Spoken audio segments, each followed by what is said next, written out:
हरे कृष्णा, राधे राधे। कार्तिक मास की जय हो। ओम नमो भगवते वासुदेवाय।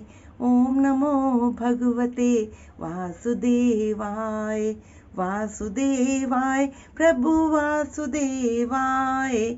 ओम नमो भगवते वासुदेवाय। आज की कहानी है चिड़ा चिड़ी की कहानी।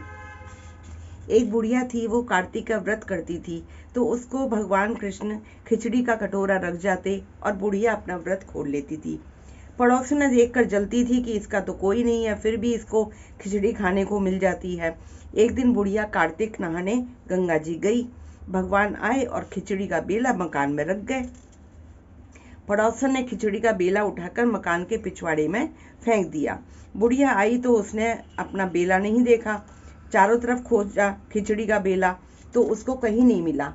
वो भूखी रही और कहने लगी, कहाँ गई मेरी खिचड़ी, कहाँ गया मेरा बेला। पिछवाड़े में उसकी खिचड़ी जो फेंकी थी पड़ोसन ने, उसके 2 फूल बनकर उग आए थे। एक दिन राजा शिकार खेलने गए तो बुढ़िया के घर से बाहर जा रहे थे, तो उनको वो फूल दिखाई दिए। राजा को फूल बहुत सुंदर लगे, वो फूल तोड़कर अपने महल में ले आए। रानी ने फूल देखकर सूंघे तो रानी को गर्व रह गया।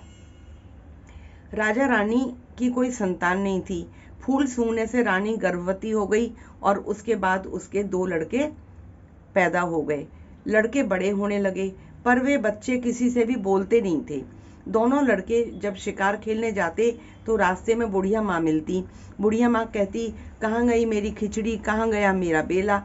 तो लड़के कहते, हम ही तेरी खिचड़ी, हम ही तेरा बेला।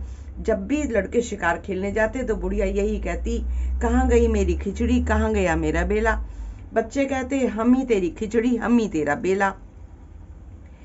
तो जब बुढ़िया को जब यही जवाब मिलता तो उसने राजा जब उसको पता लगा कि लड़के शिकार खेलने जाते हैं, बुढ़िया जब ये पूछती है तो लड़के मेरा ये जवाब देते हैं, कहाँ गई खिचड़ी, कहाँ गया मेरा, हम ही तेरी खिचड़ी, हम ही तेरा बेला।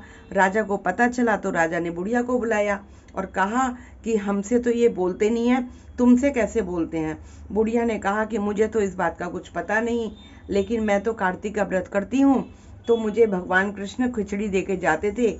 एक दिन मुझे खिचड़ी नहीं मिली, तब मैं कहने लगी कि कहाँ गई मेरी खिचड़ी, कहाँ गया मेरा बेला। तो ये लड़के बोले कि तुम्हारी पड़ोसन ने खिचड़ी फेंक दी थी और हम उसके फूल बनके उग आए। राजा हमको तोड़कर ले गए थे, उनसे हम उनके 2 लड़के पैदा हुए हैं। हमें तो भगवान ने बुढ़िया के लिए भेजा है। तब राजा ने बुढ़िया को अपने महल में रख लिया और उसको खूब धन दान दिया। उसकी सारी गरीबी दूर हो गई। भगवान ने जैसा उस बुढ़िया का सत रखा है, जैसा उस बुढ़िया को दिया, सारी गरीबी दूर करी, ऐसे ही हम सबकी करना। बोल कार्तिक मास की जय। बोल कृष्ण भगवान की जय। बोलिए वृंदावन बिहारी लाल की जय। जय जय श्री राधे श्याम।